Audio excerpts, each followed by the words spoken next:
พระธรรมดานีเอลคำนำพระธรรมดานีเอลถือเขียนขึ้นในคราวที่ชาวยิวได้รับการทนทุกข์อย่างหนักย้อนการถือกดขี่จากกษัตริย์คนหนึ่งที่บ่นับถือพระเจ้าโดยใช้เรื่องราวและนิมิตทั้งหลายประกอบผู้เขียนจึงหนุนน้ำใจประชาชนในสมัยของตนด้วยความหวังว่าพระเจ้าจะปราบผู้ปกครองที่กดขี่ลงและเฮ็ดให้ประชาชนของพระเจ้ามีอธิปไตยขึ้นใหม่ในพระธรรมนี้มี2ภาคที่สำคัญดังนี้1. เรื่องราวต่างๆที่ดานีเอลและหมู่ของเราคือผู้ที่เป็นเสลยบางคนมีชัยชนะเหนือศัตรูโดยทางความเชื่อของพวกเขาในพระเจ้าและความเชื่อฟังพระองค์เรื่องเหล่านี้ได้เกิดขึ้นในคราวอาณาจักรบาบิโลนและเปอร์เซีย 2. นิมิตลำดับต่างๆที่ดานีเอลได้เห็นนิมิตนั้นเป็นเครื่องหมายแสดงให้เห็นถึงการปรากฏขึ้นและการล่มละลายลงหลายครั้งของหลายอาณาจักรซึ่งเริ่มแต่บาบิโลนไปพร้อมทั้งการทำนวยถึงการล่มจมของนักกดขี่ทั้งหลายที่บ่นับถือพระเจ้าและการมีชัยชนะของประชาชนของพระเจ้าเรื่องดานีเอลและหมู่ของเราบทที่1พวกชายหนุ่มที่สำนักของเนบูกัดเนซาร์ข้อที่1ในปีที่3ที่เจ้าเยโฮยอากิมได้เป็นกษัตริย์แห่งยูดาห์กษัตริย์เนบูกัดเนซาร์แห่งบาบิโลนได้โจมตีนครเยรูซาเล็มและอ้อมเมืองไว้ข้อ2องค์พระผู้เป็นเจ้าได้ให้กษัตริย์เนบูกัดเนซาร์จับกษัตริย์เยโฮยอากิมและยึดเอาเครื่องใช้บางอย่างในวิหารของพระเจ้าไปเพิ่นได้จับเอาเสลยบางคนกลับคืนไปที่วิหารพระของเพิ่นในบาบิโลนและเอาทรัพย์สมบัติที่ยึดได้นั้นไปเก็บไว้ในคลังพระของตนที่วิหารข้อที่3กษัตริย์ได้สั่งอัศเปนัดผู้เป็นหัวหน้าบรรดาข้าราชการของตนให้เลือกเฟ้นเอาชายหนุ่มจากพวกอิสราเอลพัดถิ่นบางคนที่เป็นเสื้อสายในครอบครัวของกษัตริย์และในครอบครัวของเจ้านายขุนนางข้อที่4คนเหล่านี้จะต้องเป็นผู้สง่างามมีความเฉลียวฉลาดได้รับการฝึกหัดเป็นอย่างดีมีปัญญาเสียบแหลมและมีสุขภาพสมบูรณ์ดีเพื่อว่าพวกเขาจะมีคุณสมบัติเข้ารับใช้ในราชสำนักอัศเปนัดจะเป็นผู้ที่สอนพวกเขาให้อ่านและเขียนภาษาบาบิโลนข้อ5กษัตริย์ยังได้ออกคำสั่งให้นำเอาอาหารและเหล้าองุ่นอย่างเดียวในวังมาให้พวกเขากินและดื่มทุกวันหลังจากการฝึกเป็นเวลา3 ปีแล้วพวกเขาจะต้องไปปรากฏตัวต่อหน้ากษัตริย์ข้อ6ในบรรดาผู้ที่ถูกคัดเลือกเอาเหล่านี้มีชาวยูดาห์รวมอยู่ด้วยดังนี้ดานีเอลฮานานิยามีซาเอลและอาซาริยาข้อที่7หัวหน้าข้าราชการได้ใส่ชื่อใหม่ให้พวกเขาดังนี้เบนเตซัตซาเรซัตรากเมซากและอาเบดเนโกข้อ8ดานีเอลได้ตัดสินใจว่าจะบ่ให้ตนเองเป็นมลทินย้อนกินอาหารและเหล้าองุ่นจากราชสำนักดังนั้นเราจึงขอห้องให้อัศเปนัดช่วยเหลือตนข้อ9และพระเจ้าก็เฮ็ดให้อัศเปนัดมีใจเมตตาต่อดานีเอลข้อ10แต่อัศเปนัดย่านกลัวกษัตริย์ดังนั้นเราจึงบอกดานีเอลว่ากษัตริย์เป็นผู้สั่งในเรื่องอาหารและเครื่องดื่มของพระเจ้าถ้าพระเจ้าบ่จบงามดังสายอื่นแล้วเพิ่นอาจฆ่าข่อยก็ได้ข้อ11ดังนั้นดานีเอลจึงไปหาคนยามที่อัศเปนัดได้แต่งตั้งให้เป็นผู้ควบคุมตนพร้อมกับฮานานิยามีซาเอลและอาซาริยาข้อที่12ดานีเอลได้กล่าวว่าให้เอาแต่ผักกับน้ำละลามาให้พวกข่อยกินลองเบิ่งจัก10 วันข้อ13แล้วให้เจ้าเทียบสีหน้าของพวกข่อยใส่กับชายหนุ่มอื่นๆที่กินอาหารของกษัตริย์และให้ตัดสินใจเอาตามที่เจ้าเห็นนั่นข้อที่14คนยามได้ตกลงให้พวกเพิ่นลองกินเบิ่ง10 วันข้อ15เมื่อหมดกำหนดแล้วก็เห็นว่าพวกเพิ่นมีสุขภาพดีและแข็งแรงกว่าพวกที่กินอาหารของกษัตริย์ข้อที่16ฉะนั้นนับตั้งแต่นั้นมาคนยามจึงให้พวกเพิ่นสืบต่อกินแต่ผักกับน้ำละลาแทนที่จะกินอาหารที่กษัตริย์เอาให้ข้อ17พระเจ้าได้ให้พวกชายหนุ่ม4 คนนี้มีความรู้และความสำนิสำนาญในด้านวรรณคดีและมีสติปัญญาเป็นอย่างดีนอกจากนี้พระองค์ยังได้โปรดให้ดานีเอลชำนาญในการแปลนิมิตและแก้ความฝันต่างๆอีกด้วย18เมื่อครบ3 ปีที่กษัตริย์กำหนดให้อัศเปนัดก็นำเอาชายหนุ่มทั้งหมดเข้าไปหากษัตริย์เนบูกัดเนซาร์19กษัตริย์ได้สนทนากับพวกเขาทุกคนและเห็นว่าดานีเอลฮานานิยา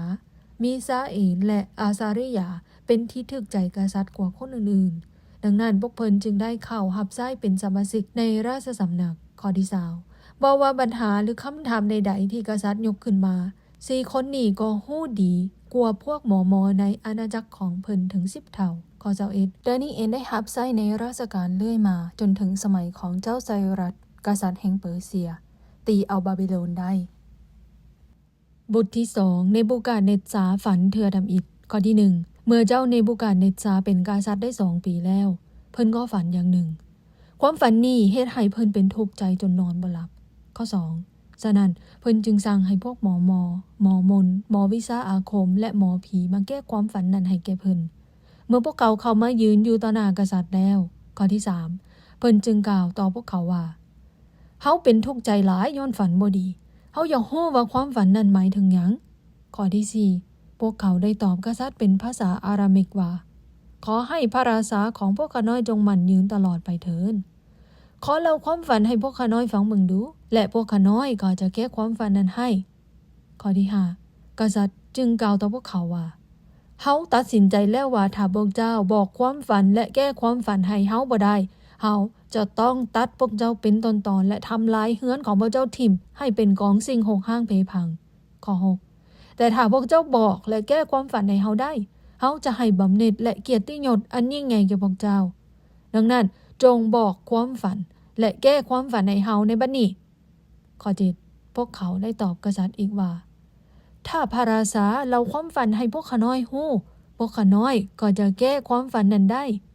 ข้อ8พอได้ยินดังนั้นกษัตริย์จึงฮ้องขึ้นว่าเฮาคิดแล้วว่าพวกเจ้ากำลังหาทางทวงเวลาไว้ย้อนฮู้ว่าเฮาได้ตัดสินใจที่จะลงโทษพวกเจ้าอย่างเดียวกันถ้าบ่บอกความฝันให้เฮาฮู้จัก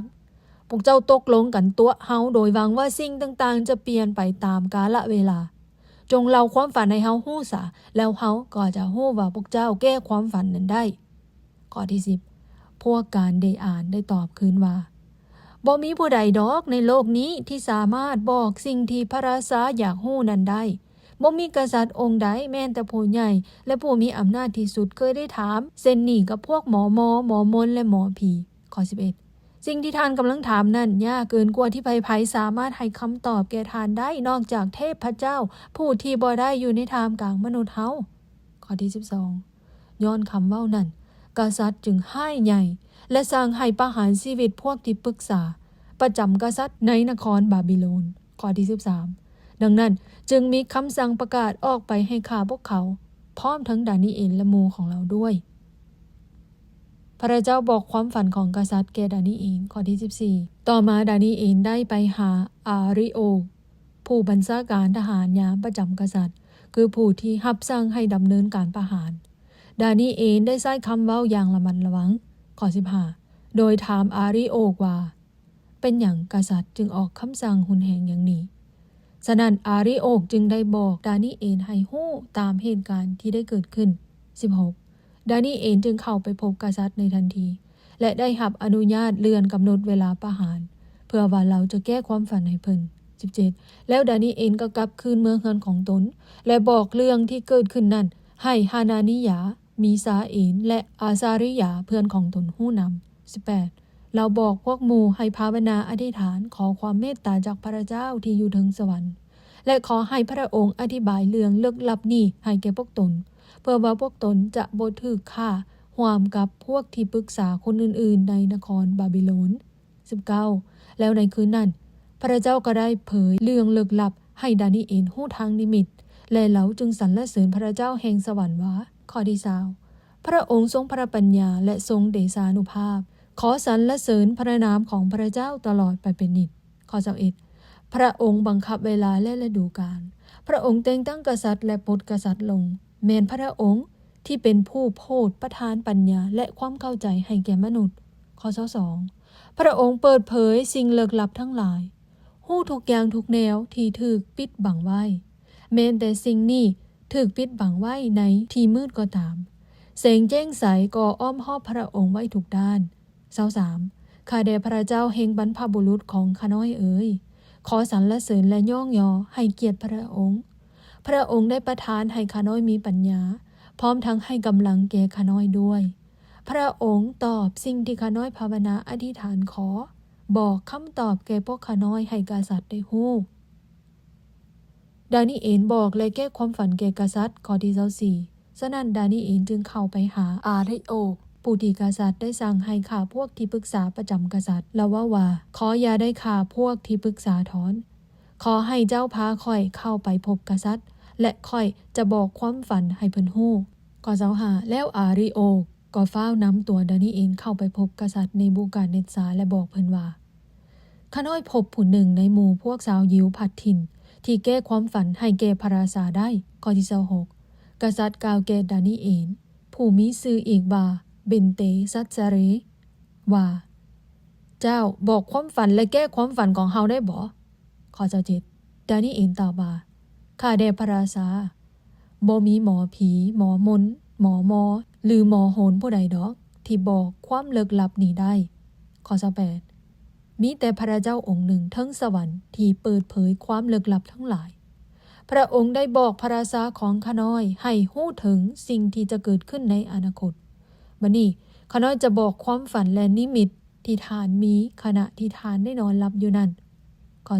29ในขณะที่พระราชากำลังนอนหลับอยู่นั่นทานได้ฝันถึงเรื่องที่จะเกิดขึ้นในอนาคตพระเจ้าผู้เปิดเผยความลึกลับได้สำแดงให้ทานฮู้ถึงสิ่งที่จะเกิดขึ้นข้อ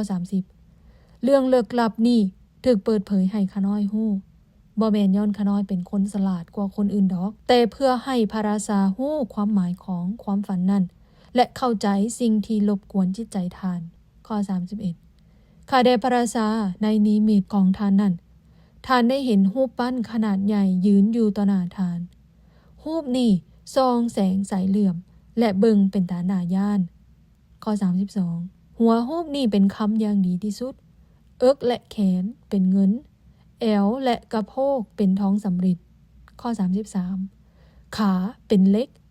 ตีนส่วนหนึ่งเป็นเหล็กและอีกส่วนหนึ่งเป็นดินเหนียวข้อ34ขณะที่ทานเหลียวเบิงอยู่นั่นมีหินใหญ่ก้อนหนึ่งแตกออกมาเองจากหน้าผาโดยบ่มีผู้ใดเห็นหินนี้ได้กระทบใส่ตีนเหล็กและดินเหนียวของรูปนั้นจนแตกมุนไป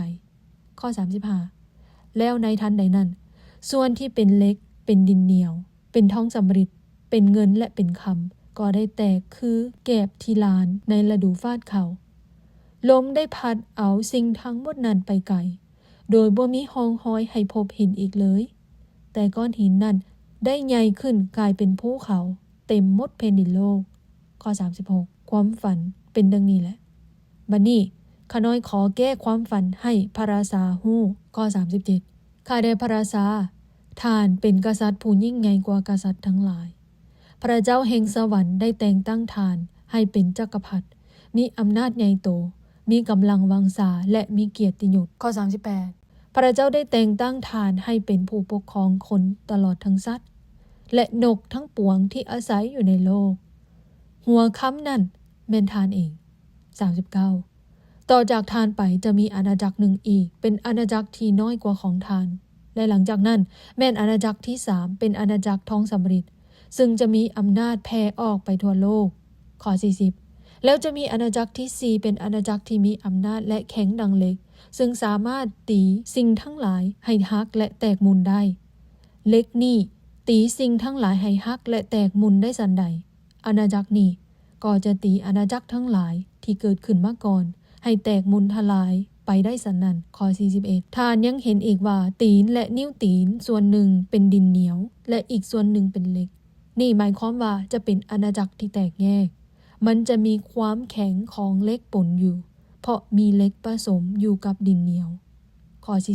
42นิ้วตีนส่วนหนึ่งเป็นเหล็กและส่วนหนึ่งอีกเป็นดินเหนียวนั่นหมายความว่าอาณาจักรจะมีบางส่วนที่แข็งแรงและบางส่วนที่อ่อนแอ43ท่านยังเห็นเหล็กผสมดินเหนียวนี่หมายความว่าพวกผู้ปกครองอาณาจักรนั้นจะหาทางรวบรวมครอบครัวทั้งหมดของพวกเขาเข้ากันด้วยการแต่งงานแต่พวกเขาบ่สามารถเห็นได้เหมือนกันกับเหล็กบ่สามารถผสมกับดินเหนียวได้ข้อ44ในสมัยที่กษัตริย์เหล่านั้นปกครองพระเจ้าแห่งสวรรค์จะตั้งอาณาจักรหนึ่งขึ้นซึ่งจะบ่สูญหายไปจักเถื่ออาณาจักรนี้จะบ่ถูกตีให้พ่ายแพ้จักเถื่อ แต่จะทำลายอาณาจักรอื่นๆให้หมดสิ้นไปแล้วก็จะตั้งมันอยู่ตลอดไปเป็นนิจข้อ45การที่ท่านเห็นหินก้อนใหญ่หนึ่งแตกออกมาเองจากหน้าผาโดยบ่มีผู้ใดเฮ็ดนั่นก้อนหินนั้นได้กระทบใส่กับรูปเหล็กรูปทองสำริดรูปดินรูปเงินและคำอันนี้แม่นพระเจ้าองค์ยิ่งใหญ่กำลังบอกให้พระราชาฮู้ถึงสิ่งที่จะเกิดขึ้นในอนาคตข้าน้อยได้บอกทานถูกต้องตามที่ทานได้ฝันและแก้ความฝันนั้นแก่ทานตามความจริงกษัตริย์ให้บำเหน็จแก่ดานีเอลข้อที่46แล้วกษัตริย์เนบูกาเนซาร์ก็ขาบลงทั้งสั่งให้นำเอาเครื่องบูชาและเครื่องถวายมามอบให้แก่ดานีเอล47กษัตริย์กล่าวว่าพระเจ้าของเจ้าเป็นพระเจ้าองค์ยิ่งใหญ่เหนือพระทั้งปวงและเป็นองค์พระผู้เป็นเจ้าเหนือกษัตริย์ทั้งหลายและเป็นผู้เปิดเผยความลึกลับต่างๆเฮาฮู้สิ่งนี้ก็เพราะว่าเจ้าอธิบายความลึกลับนี้ได้48แล้วกษัตริย์ก็ได้มอบตำแหน่งสูงให้ดานีเอลตำแหน่งหนึ่งทั้งมอบของขวัญที่สง่างามหลายอย่างให้แก่เราและแต่งตั้งเราให้เป็นผู้ปกครองแขวงบาบิโลนและเป็นหัวหน้าพวกที่ปรึกษาทั้งหมดประจำกษัตริย์49ตามคำห้องขอของดานีเอลกษัตริย์ได้แต่งตั้งสัตราเมซากและอาเบดเนโก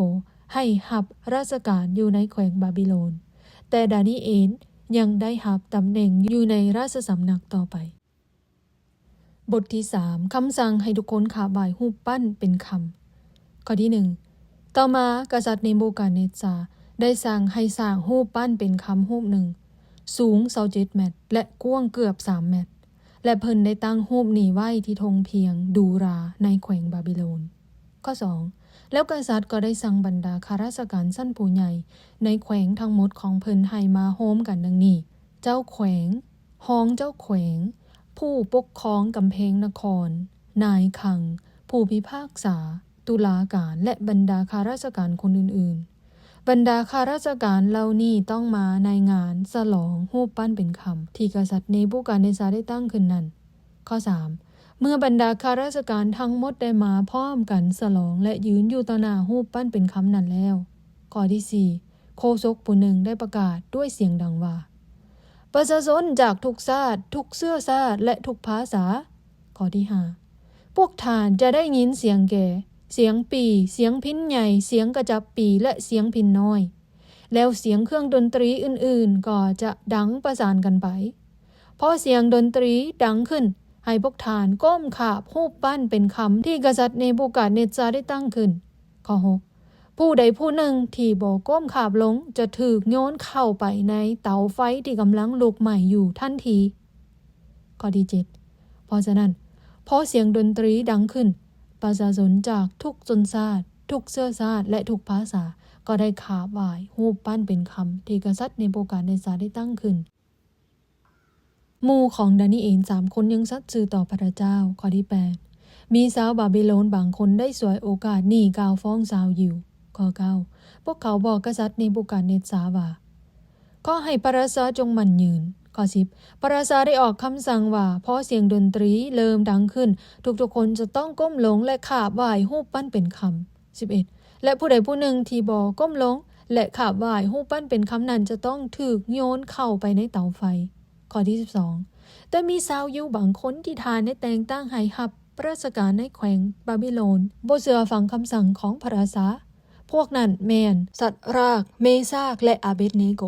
พวกเขาบ่ขาบไหว้พระของท่านหรือก้มขาบต่อรูปพระที่ท่านได้ตั้งขึ้นนั้นข้อที่13โดยเหตุนี้กษัตริย์จึงโกรธร้ายหลายและสั่งให้นำเอาชาย3 คนนั้นเข้ามาหาตนข้อ14เพิ่นได้ถามพวกเขาว่า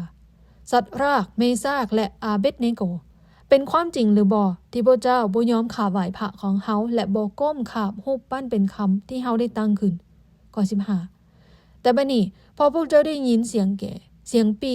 เสียงพิณใหญ่เสียงกระจับปีเสียงพิณน้อยและเสียงดนตรีอื่นๆดังขึ้นให้พากันก้มลงและขาบไหว้รูปปั้นนั้นถ้าพวกเจ้าบ่ขาบไหว้พวกเจ้าจะต้องถูกโยนเข้าเตาไฟอันร้อนทันทีพวกเจ้าคิดว่าจะมีพระองค์ใดช่วยพวกเจ้าให้พ้นได้ซั่นบ่ข้อที่16สัตรากเมซากอาเบดเนโกได้ตอบว่าข้าแด่พระราชาพวกข้าน้อยจะบ่ขอกล่าวป้องกันตัวเลย17ถ้าพระเจ้าองค์ที่พวกข้าน้อยหับไส้อยู่ สามารถช่วยพวกข้าน้อยให้พ้นจากเตาไฟและจากอำนาจของทานได้แล้วพระองค์ก็จะช่วยข้อ18แต่ถึงแม้ว่าพระองค์บ่ช่วยก็ขอให้ทานฮู้ไว้ว่าพวกข้าน้อยจะบ่ขาบไหว้พระของทานและจะบ่ก้มขาบต่อรูปปั้นเป็นคำที่ทานได้สร้างขึ้นนั้นอย่างเด็ดขาด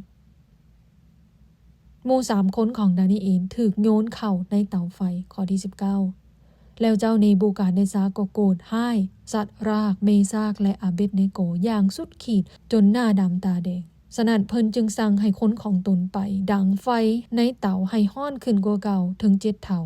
ข้อที่20เพิ่นได้สั่งคนผู้เข้มแข็งที่สุดในกองทัพของตนผูกชายทั้ง3คนนี้และโยนพวกเขาใส่เตาไฟฮ้อนที่กำลังลุกไหม้อยู่ข้อ21ดังนั้นพวกเขาจึงมัดชายทั้ง3พร้อมทั้งเครื่องนุ่งคือมีเสื้อสั้นนอกและสั้นในหมวกและเครื่องของอื่นๆแล้วโยนพวกเขาเข้าไปในเตาไฟอันฮ้อนกาข้อ22บัดนี้ย้อนคำสั่งอันนักแน่นของกษัตริย์นั้นเตาไฟจึงลุกไหม้ฮ้อนที่สุดจนว่าพวกคนที่โยนพวกเขาเข้าไปในเตาไฟถูกไฟไหม้ตายข้อ23ส่วนสัตว์รากเมซากและอาเบดเนโกก็ตกลงในเตาไฟโดยที่ยังถูกมัดอยู่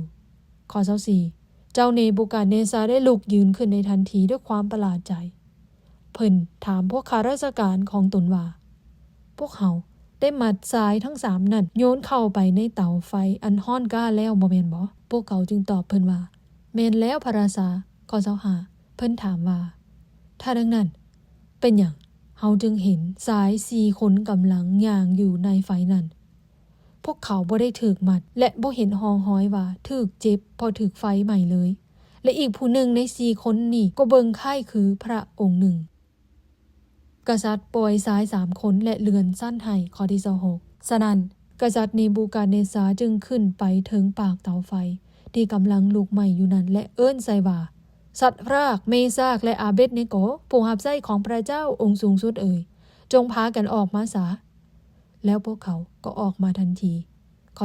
27ฝ่ายบรรดาพวกผู้ปกครองเจ้าแขวงห้องเจ้าแขวงและพวกข้าราชการของกษัตริย์คนอื่นๆต่างก็เบิ่งซ้าย3คนนี้พวกเขาบ่ได้รับบาดเจ็บย้อนไฟนั้นเลยผมก็บ่ถูกไฟไหม้เครื่องนุ่งก็บ่ถูกไฟไหม้และในตัวพวกเขาก็บ่มีกลิ่นควันไฟเลยข้อ28กษัตริย์เนบูกาดเนซาร์ได้กล่าวว่าสรรเสริญพระเจ้าของสัตว์รากเมซากและอาเบดเนโกพระองค์ได้ใช้เทวดาของพระองค์ลงมาช่วยกู้เอาชายเหล่านี้ที่หับไส้และไว้วางใจในพระองค์พวกเขาบ่ยอมเชื่อฟังคำสั่งของเขาและได้เสี่ยงชีวิตของพวกตนแทนที่จะก้มลงและฆ่าไหว้พระอื่นนอกจากพระเจ้าของตนเองข้อที่29บัดนี้เฮาขอออกคำสั่งว่าถ้าคนใดคนหนึ่งในประเทศใดประเทศหนึ่งในเชื้อชาติหรือในภาษาใดเว้าหมิ่นประมาทพระเจ้าของสัตว์รากเมซากและอาเบดเนโกคนนั้นจะต้องถูกตัดเป็นตอนๆและเฮือนของเราก็จะถูกทำลายให้เป็นกองสิ่งโหกห้างเพพังบ่มีพระอื่นใดที่สามารถช่วยกู้เอาได้อย่างนี้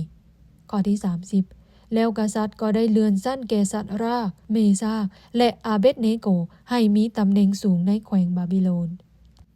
บทที่4เนบูกาดเนซาร์ฝันเทื่อที่2ข้อที่1กษัตริย์เนบูกาดเนซาร์ได้ส่งเอกสารไปถึงประชาชนทุกชนชาติทุกเชื้อชาติและทุกภาษาทั่วโลก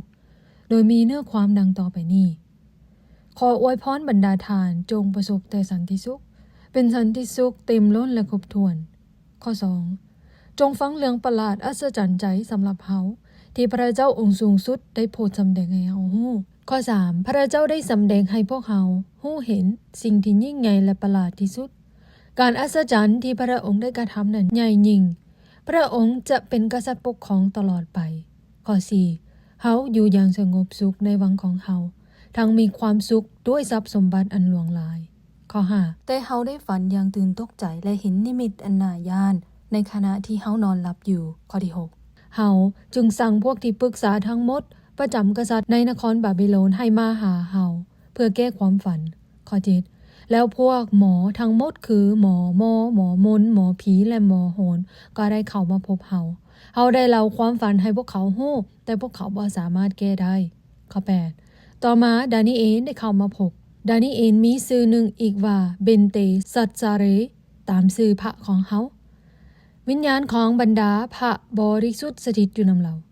ฉะนั้นเฮาจึงบอกความฝันให้เราฮู้เฮาได้กล่าวต่อเราว่าข้อ9เบนเตซัจจาเรหัวหน้าพวกหมอเอ๋ยเฮาฮู้ว่าวิญญาณของบรรดาพระบริสุทธิ์สถิตอยู่นำเจ้าและฮู้ว่าเจ้าเข้าใจความลึกลับทั้งปวงได้นี่คือความฝันของเฮาจงบอกแด่ว่าหมายถึงหยังข้อ10ในขณะที่เฮากำลังนอนหลับอยู่นั้นเฮาได้เห็นนิมิตอันหนึ่งเป็นต้นไม้สูงตั้งอยู่ใจกลางแผ่นดินโลกข้อที่11ต้นไม้นี้ใหญ่สูงจนจุดท้องฟ้าและทุกคนทั่วโลกก็สามารถเห็นมันได้12ใบของมันงามและมีหมากย้อนลงเต็มต้นพอให้คนทั่วโลกกินได้สัตว์ป่าทั้งหลายได้พักผ่อนอยู่ใต้โฮมของมันฝูงนกก็เฮ็ดหังใส่งาของมันและทุกสิ่งที่มีชีวิตต่างก็กินหมากของมันข้อที่13ในขณะที่เฮากำลังคิดถึงนิมิตอยู่นั้นเฮาก็เห็นเทวดาผู้อารักขาตนหนึ่งลงมาจากสวรรค์14เทวดาตนนี้ได้ประกาศด้วยเสียงดังว่าจงบักต้นไม้และหานงาของมันทิ่มลิใบของมันและเฮ็ดให้หมากของมันฟ้งกระจัดกระจายไปจงไล่ฝูงสัตว์ป่าให้หนีออกจากโฮมของมันและฝูงนกให้หนีจากงาของมัน15แต่ให้ปะต่อของมันไว้ตามพื้นดินโดยใช้ปอกเล็กและปอกทองสำริดซุบอ้อมมันไว้ในธงหญ้ากลางธงนาบัดนี้จงปล่อยให้น้ำหมอกตกลงมาถึกซ้ายผู้นี้ให้แล้วกินหญ้าอยู่ท่ามกลางสัตว์ป่านั้น16ภายใน7 ปีเราจะบ่มีจิตใจมนุษย์เหลืออยู่แต่จะมีจิตใจสัตว์ข้อ17นี่แหละคือคำตัดสินของฝูงเทวดาผู้อารักขานั้นฉะนั้นจงให้คนทั้งปวงทุกที่ทุกบอนฮู้ว่าพระเจ้าองค์สูงสุดมีอำนาจเหนืออาณาจักรของมนุษย์และให้ฮู้ว่าพระองค์สามารถมอบอาณาจักรเหล่านี้ให้ผู้ใดผู้หนึ่งตามที่พระองค์เลือกเอาก็ได้ถึงแม้นว่าเป็นผู้ต่ำต้อยที่สุดก็ตามข้อที่18กษัตริย์เนบูคัดเนซาร์ได้กล่าวต่อไปว่าความฝันของเฮาเป็นดังนี้แหละเบนเตซัตซาเรเอ๋ยบัดนี้จงแก้ความฝันนี้ให้เฮาแดบ่มีที่ปรึกษาประจำวังของเฮาคนใดแก้ได้แต่เจ้าแก้ได้เพราะวิญญาณของบรรดาพระบริสุทธิ์สถิตอยู่นำเจ้าดานิเอลแก้ความฝันข้อที่19แล้วดานิเอลผู้มีชื่อหนึ่งอีกว่าเบนเตซัตจาเรก็อกใจจนเว้าอย่างใดบ่ได้กษัตริย์ได้กล่าวต่อเราว่าเบนเตซัตจาเรเอ๋ยอย่าให้ความฝันและสิ่งที่จะเกิดขึ้นเฮ็ดให้เจ้าตกใจเลยเบนเตซัตจาเรได้ตอบว่าข้าได้พระราชาข้าน้อยอยากให้ความฝันและคำแก้ความฝันนั่นตกถึกพวกศัตรูของทานแทนที่จะตกถึกทานเองข้อ20มีต้นไม้สูงจุฟ้าจนทุกคนทั่วโลกเห็นได้21ส่วนใบก็งามและหมากก็มีเพียงพอให้คนทั่วโลกกินสัตว์ป่าทั้งหลายได้พักผ่อนอยู่ใต้ห่มและฝูงนกก็เฮ็ดหังใส่งาข้อ22ข้าได้พระราชาต้นไม้นั้นเป็นทานเองคือผู้ที่ยิ่งใหญ่และเข้มแข็งความยิ่งใหญ่ของทานสูงจุฟ้าและอำนาจของทานก็แผ่ออกไปทั่วโลกข้อ23ในขณะที่พระราชากำลังเฝ้าเบิ่งอยู่นั้นมีเทวดาตนหนึ่งลงมาจากสวรรค์และได้กล่าวว่าจงบักกกไม้นี้และทำลายมันทิ่มซะให้ปะแต่ต่อไว้ตามพื้นดินแล้วให้เอาปอกเล็กและปอกท้องสำริดซุบอ้อมมันไว้และปะไว้ในธงหญ้ากลางธงนาที่นั่นปล่อยให้น้ำหมอกตกลงมาถึกซ้ายผู้นี้และปล่อยให้เรากินหญ้าอยู่ท่ามกลางฝูงสัตว์เป็นเวลา7 ปีข้อ24ข้าได้พระราชาอันนี้แม่นความหมายความฝันของทานและแม่นสิ่งนี้แหละที่พระเจ้าองค์สูงสุดได้ประกาศว่าจะเกิดขึ้นกับทานข้อ25ทานจะถูกขับไล่ออกจากสังคมมนุษย์และจะอาศัยอยู่กับพวกสัตว์ป่าทานจะกินหญ้าเหมือนงัวและนอนอยู่ในกลางแจ้งบอนที่มีหมอกตกลงใส่ทานเป็นเวลา7 ปีจนกว่าทานก็จะยอมรับว่าพระเจ้าองค์สูงสุดควบคุมอาณาจักรต่างๆของมนุษย์และพระองค์เอาอาณาจักรเหล่านี้ให้แก่ผู้ใดผู้หนึ่งก็ได้ตามที่พระองค์เลือกเอาข้อ26การที่ฝูงเทวดาได้สั่งให้ปะตอของต้นไม้ไว้อยู่ในดินนั้นหมายความว่าทานจะได้เป็นกษัตริย์อีกเมื่อทานยอมรับว่าพระเจ้าเป็นผู้ปกครองโลกนี้ทั้งหมด27เพราะฉะนั้นพระราชาเอ๋ยจงเฮ็ดตามคำแนะนำของข้าน้อยเถิดจงเลิกเฮ็ดบาปซะและเฮ็ดในสิ่งที่ถูกต้องจงเมตตาสงสารคนยากจนแล้วทานก็จะเจริญรุ่งเรืองสืบต่อไปข้อที่28แล้วสิ่งเหล่านี้ทั้งหมดก็บังเกิดขึ้นกับกษัตริย์เนบูคัดเนซาร์ข้อ29หลังจาก12 เดือนต่อมาในขณะที่เพิ่นกำลังย่างอยู่ถึงหลังคาวังที่นครบาบิโลนข้อ30เพิ่นได้กล่าวว่า เบิ่งดูนครบาบิโลนนี่เป็นเมืองใหญ่หลายเฮาได้สร้างให้เป็นเมืองหลวงของเฮาเพื่อแสดงถึงอำนาจและความยิ่งใหญ่เกียรติยศและสง่าราศีของเฮาข้อ31กษัตริย์ยังกล่าวบ่ทันขาดคำก็มีเสียงหนึ่งกล่าวลงมาจากสวรรค์ว่ากษัตริย์เนบูกัดเนซาร์เอ๋ยจงฟังคำที่เฮากล่าวบัดนี้อำนาจแห่งกษัตริย์ของเจ้าถูกปลดไปจากเจ้าแล้ว32เจ้าจะถูกขับไล่ออกไปจากสังคมมนุษย์และจะอาศัยอยู่กับพวกสัตว์ป่าเจ้าจะกินหญ้าเหมือนงัวเป็นเวลา7 ปีจนกว่าเจ้าจะยอมรับว่าพระเจ้าองค์สูงสุดมีอำนาจเหนืออาณาจักรทั้งหลายของมนุษย์และรู้ว่าพระองค์มอบอาณาจักรเหล่านี้ให้ผู้ใดผู้หนึ่งก็ได้ตามที่พระองค์เลือกเอาข้อ33พระธรรมนี้ได้กลายเป็นจริงในทันทีเจ้าเนบูกาเนซาร์ถูกขับไล่ออกไปจากสังคมมนุษย์และกินหญ้าเหมือนงัวนำหมอกตกถูกตนตัวเพิ่นขนเพิ่นยาวเหมือนขนนกอินทรีและเล็บเพิ่นก็ยาวเหมือนเล็บนกเนบูกัดเนซาร์สรรเสริญพระเจ้าข้อ34เมื่อกำหนด7 ปีได้ผ่านพ้นไปแล้วกษัตริย์จึงกล่าวว่า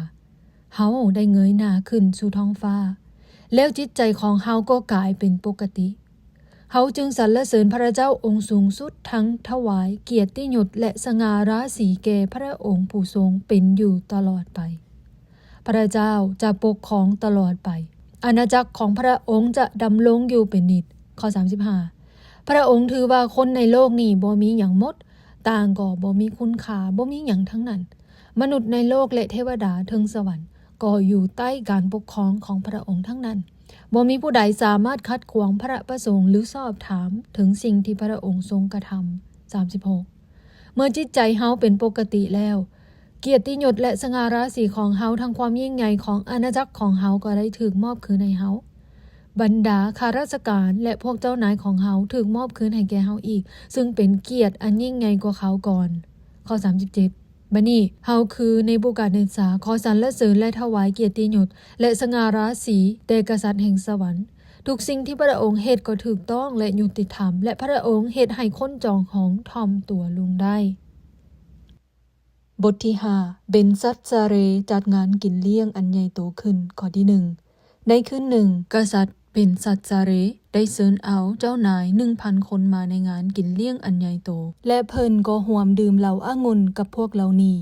ข้อที่2ในขณะที่พวกเขากำลังดื่มเหล้าองุ่นอยู่นั้น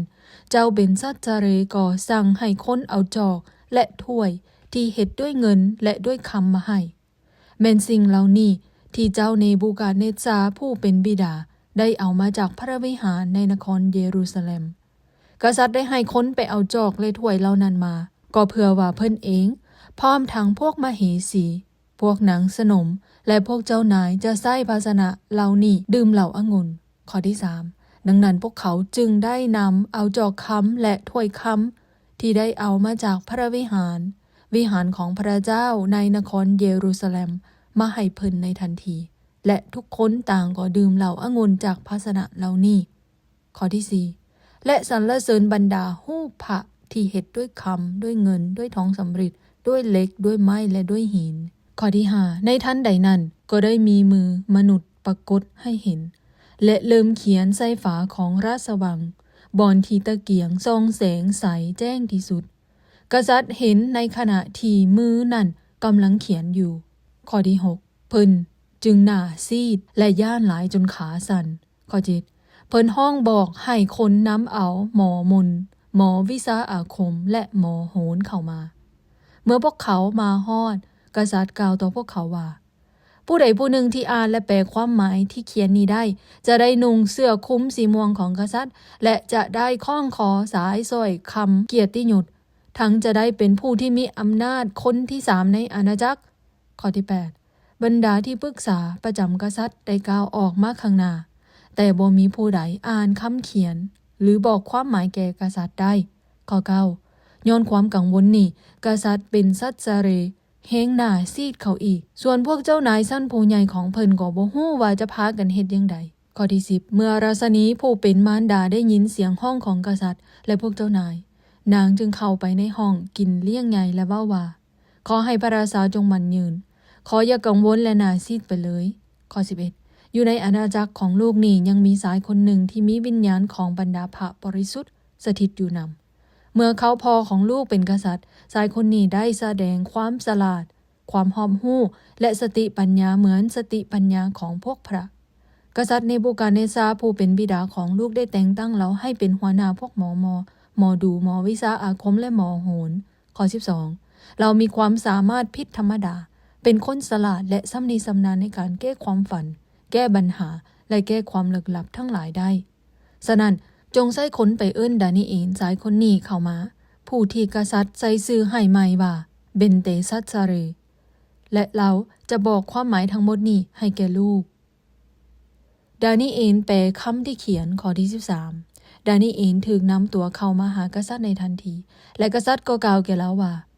เจ้าแม่นดานิเอลชาวยิวพัดถิ่นที่พ่อของเฮาผู้เป็นกษัตริย์ได้นำมาจากยูดาห์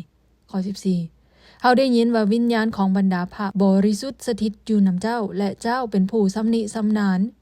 ทั้งมีความหอมหู้และมีสติปัญญาข้อ15เฮาได้เอิ้นเอาพวกที่ปรึกษาและพวกหมอมนเข้ามาอ่านและแปลความหมายของคำเขียนนี้แต่พวกเขาค้นคว้าตีความหมายบ่ได้16บัดนี้เฮาได้ยินว่าเจ้าค้นคว้าตีความหมายและอธิบายความลึกลับได้ถ้าเจ้าอ่านและบอกความหมายของคำเขียนนี้ให้เฮาฮู้ได้เจ้าก็จะได้นุ่งเสื้อคลุมสีม่วงของกษัตริย์และจะได้คล้องคอสายสร้อยคำเกียรติยศทั้งจะเป็นผู้มีอำนาจคนที่3ในอาณาจักรข้อ17นานิเอลตอบกษัตริย์ว่าขอทานจงเก็บของขวัญนั้นไว้เองซะเถิดข้าน้อยจะอ่านคำที่เขียนนั้นให้ทานและจะบอกความหมายให้ทานฮู้ข้อ18พระเจ้าองค์สูงสุดได้แต่งตั้งเจ้าเนบูคาดเนซาร์บิดาของทานให้เป็นกษัตริย์ผู้ยิ่งใหญ่ทั้งให้เพิ่นมีเกียรติยศและสง่าราศีข้อ19เพิ่นเป็นผู้ยิ่งใหญ่จนประชาชนในทุกชนชาติทุกเชื้อชาติและทุกภาษาย่านกลัวจนตัวสั่นต่อหน้าเพิ่นถ้าเพิ่นประสงค์จะฆ่าคนหนึ่งหรือจะให้คนหนึ่งมีชีวิตอยู่เพิ่นก็เฮ็ดไปโลดเพิ่นให้เกียรติและถอนเกียรติคนใดก็ได้ตามที่เพิ่นต้องการข้อ20แต่ย้อนเพิ่นมีใจจองหองใจแข็งกระด้างและโหดร้ายเพิ่นจึงถูกปลดจากบัลลังก์และเสียตำแหน่งอันมีเกียรติของตนข้อ21เพิ่นถูกขับไล่ออกจากสังคมมนุษย์และมีจิตใจเหมือนสัตว์เพิ่นอาศัยอยู่ท่ามกลางฝูงล้อป่ากินหญ้าเหมือนงัวและนอนอยู่กลางแจ้งโดยบ่มีหยังกั้นกลางเพิ่นจากน้ำหมอกแต่ในที่สุดเพิ่นก็ยอมรับว่าพระเจ้าองค์สูงสุดควบคุมอาณาจักรต่างๆของมนุษย์และเอาอาณาจักรเหล่านี้ให้แก่ผู้ใดผู้หนึ่งก็ได้ตามที่พระองค์เลือกเอาข้อที่22แต่ท่านเองผู้เป็นลูกชายของเพิ่นถึงแม้นว่าท่านได้ฮู้เรื่องนี้แล้วก็ตามท่านก็ยังบ่ได้ถ่อมตัวข้อ23ท่านดูหมิ่นประมาทองค์พระผู้เป็นเจ้าแห่งสวรรค์โดยนำเอาจอกและถ้วยจากพระวิหารของพระองค์มาที่นี่ท่านเองพวกมเหสีพวกนางสนมและพวกเจ้านายชั้นผู้ใหญ่ของท่านได้พากันใช้ภาชนะเหล่านี้และสรรเสริญบรรดาพระที่เฮ็ดด้วยคำด้วยเงินด้วยทองสำริดด้วยเหล็กด้วยไม้และด้วยหินพระเหล่านี้ฮู้และเห็นบ่ได้และก็บ่ได้ยินหยังทั้งบ่ฮู้จักหยังเลยแต่ท่านบ่ได้ถวายเกียรติแก่พระเจ้าองค์ทรงให้ชีวิตหรือเอาชีวิตของท่านไปและเป็นองค์ทรงควบคุมทุกสิ่งที่ท่านเฮ็ดนั้นข้อ24โดยเหตุนี้พระองค์จึงได้ส่งมือมาเขียนข้อความเหล่านี้ข้อ25ข้อความที่ได้มีเขียนนั้นมีดังนี้จำนวนน้ำหนักแบ่งแยกข้อที่26สิ่งนั้นมีความหมายดังนี้จำนวนคือพระเจ้าได้นับจำนวนมือแห่งอาณาจักรของท่านไว้และนำมันไปสู่จุดจบข้อที่27น้ำหนักคือพระเจ้าสั่งทานด้วยสิ่งและเห็นว่าเบาโพดข้อ28แบ่งแยกคืออาณาจักรของท่านจะถูกแบ่งให้ชาวเมเดียกับชาวเปอร์เซียข้อที่29แล้วเจ้าเบนซัตเซเรก็สั่งให้คนรับใช้นำเอาเสื้อคลุมสีม่วงของกษัตริย์มานุ่งให้ดานิเอลในทันทีและข้องขอสายซอยเกียรติยศให้เราเพิ่นได้แต่งตั้งเราให้เป็นผู้มีอำนาจคนที่3ในอาณาจักรข้อ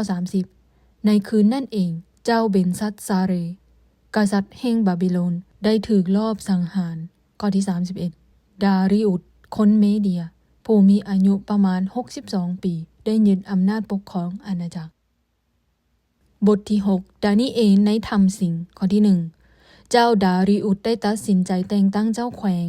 120คนให้ปกครองทั่วอาณาจักรของเพิ่น ข้อ 2. นอกจากนี้แล้วเพิ่นยังเลือกเอาดานิเอลกับ2คนอื่นอีกให้เป็นผู้กวดการราชการแผ่นดินเพื่อดูแลและรักษาผลประโยชน์ของกษัตริย์ข้อ 3. ต่อมาบ่หึงดานิเอลก็ได้แสดงให้เห็นว่าตนเฮ็ดเวียกดีกว่าผู้กวดการราชการและเจ้าแขวงคนอื่นๆย้อนดานิเอลเป็นคนเด่นนี่เองกษัตริย์จึงพิจารณาแต่งตั้งเพิ่นเป็นผู้รับผิดชอบทั่วทั้งอาณาจักรข้อที่ 4 แล้วผู้กวดการและเจ้าแขวงคนอื่นๆก็พยายามซอกจับผิดดานิเอลในการบริหารอาณาจักรแต่พวกเขาจับผิดบ่ได้เพราะดานิเอลเป็นคนสัตย์ซื่อที่สุดและบ่ได้เฮ็ดในสิ่งที่ผิดหรือในสิ่งที่เสื่อมเสียใดๆเลยข้อที่ 5 พวกเขาจึงเว้าต่อกันและกันว่าพวกเขาจะหาเรื่องมาฟ้องดานิเอลบ่ได้ดอกนอกจากหาเรื่องต่อสู้กฎบัญญัติของพระเจ้าของเราแต่เท่านั้นข้อที่ 6 ดังนั้นพวกเขาจึงเข้าไปหากษัตริย์และกล่าวว่าข้าแด่พระราชาดาริอุสขอให้พระราชาจงมั่นยืนตลอดไปเถิดข้อ 7 พวกข้าน้อยทั้งหมดผู้บริหารอาณาจักรของท่านคือผู้กวดการราชการแผ่นดินเจ้าแขวงห้องเจ้าแขวงและพวกข้าราชการคนอื่นๆได้ตกลงกันเห็นดีว่าพระราชาสมควรจะออกคำสั่งอย่างหนึ่งและให้ทุกคนเฮ็ดตามอย่างเข้มงวดให้ออกคำสั่งว่าใน30วันนี้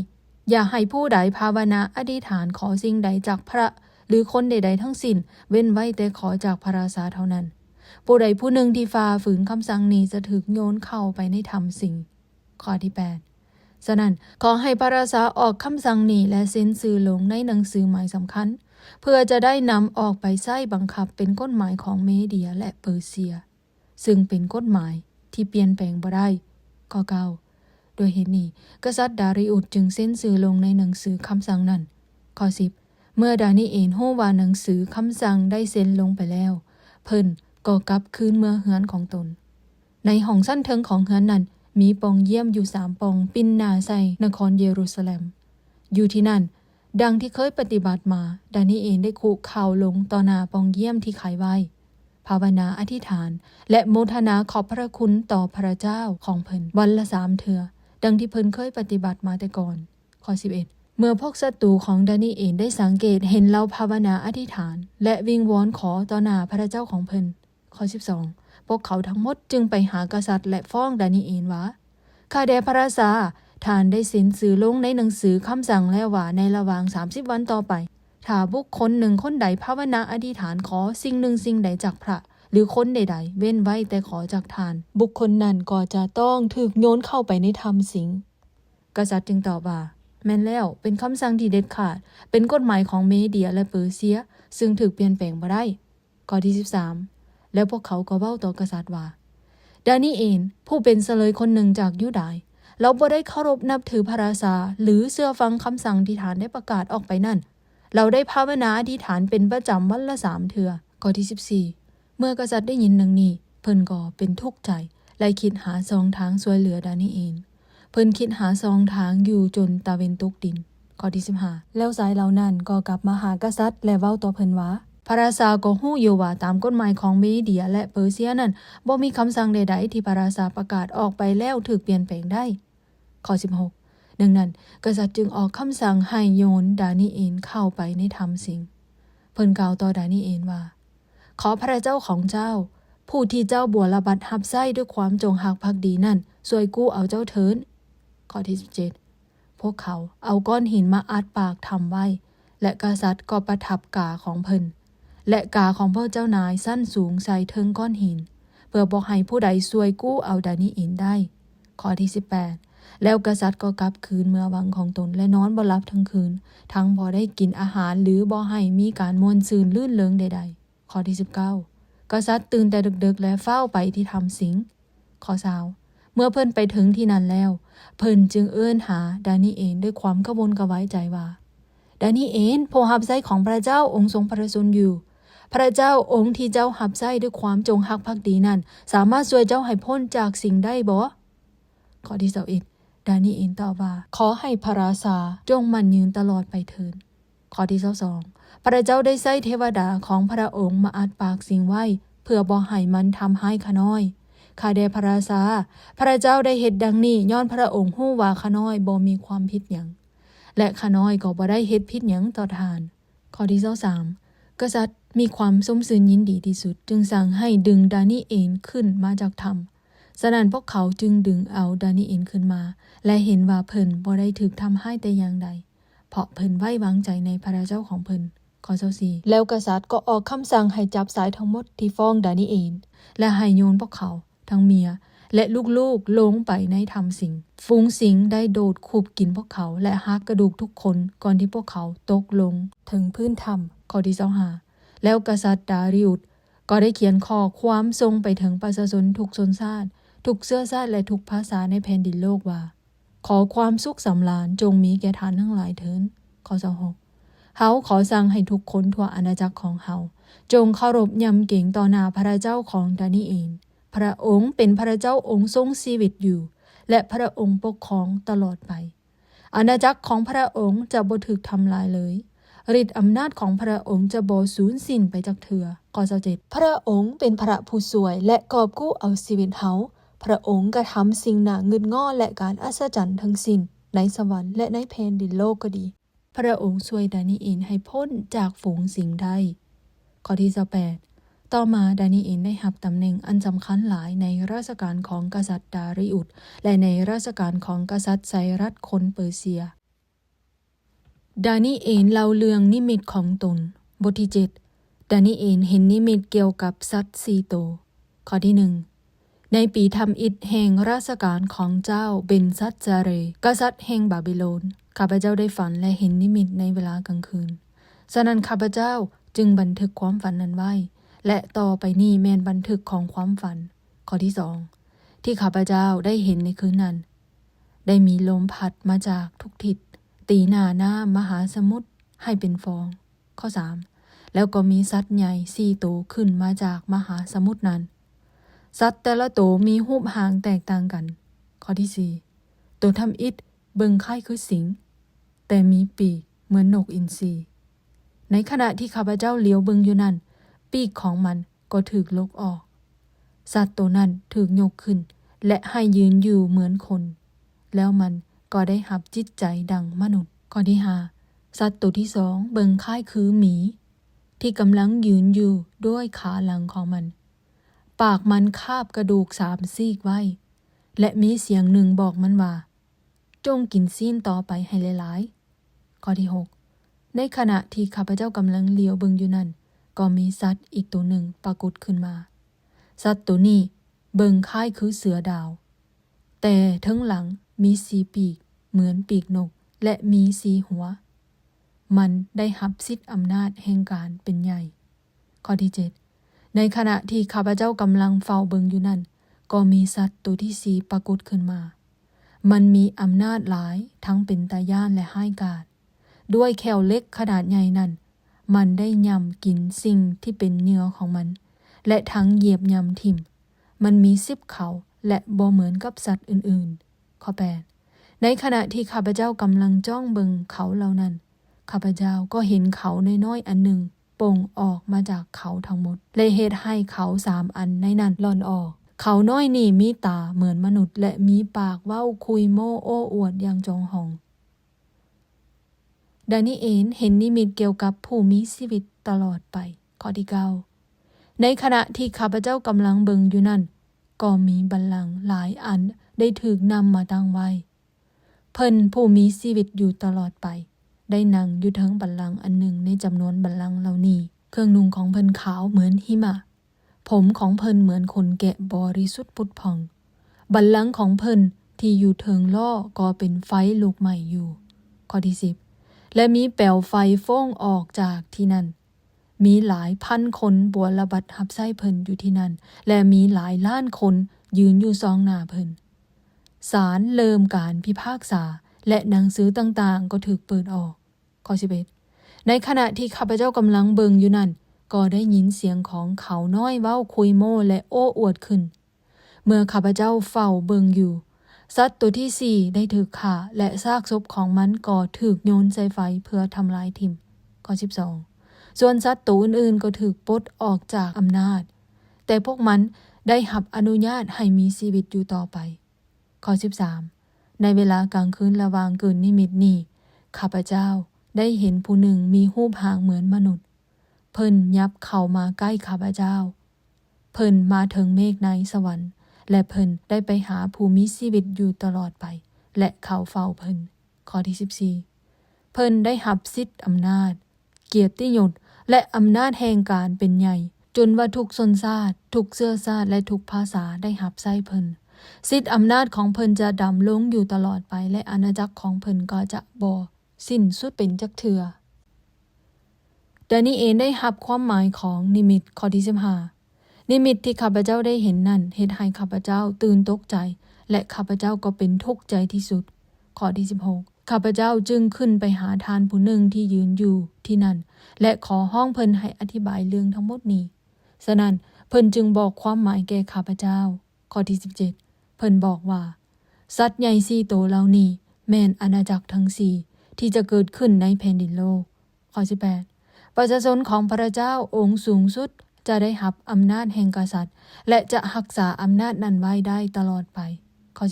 19แล้วข้าพเจ้าก็สนใจอยากรู้เรื่องตื่มเกี่ยวกับสัตว์ตัวที่4ซึ่งบ่เหมือนกับสัตว์ตัวอื่นๆมันเป็นสัตว์ที่น่าย้านที่สุดซึ่งมีเล็บท้องสำริดและมีแขวเล็กมันยำกินและเหยียบยำทำลายเหยื่อของมันข้อ20ข้าพเจ้าอยากรู้เกี่ยวกับ10เขาที่อยู่เทิงหัวของมันและเขาอันหนึ่งที่โป่งซ่อนออกมาตามหลัง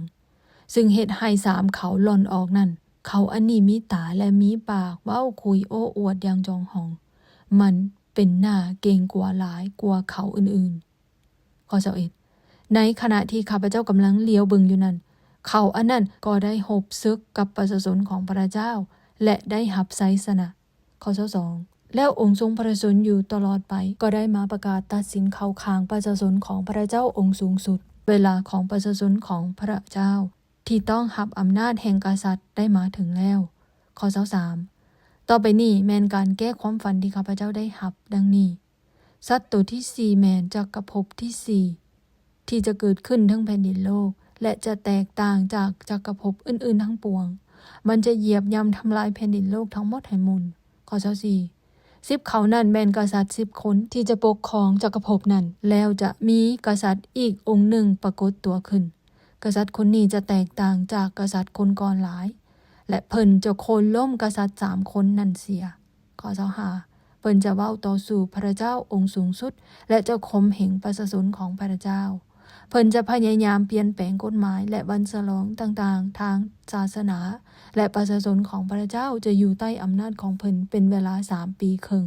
ข้อที่26แล้วศาลแห่งสวรรค์ก็จะพิพากษาเพิ่น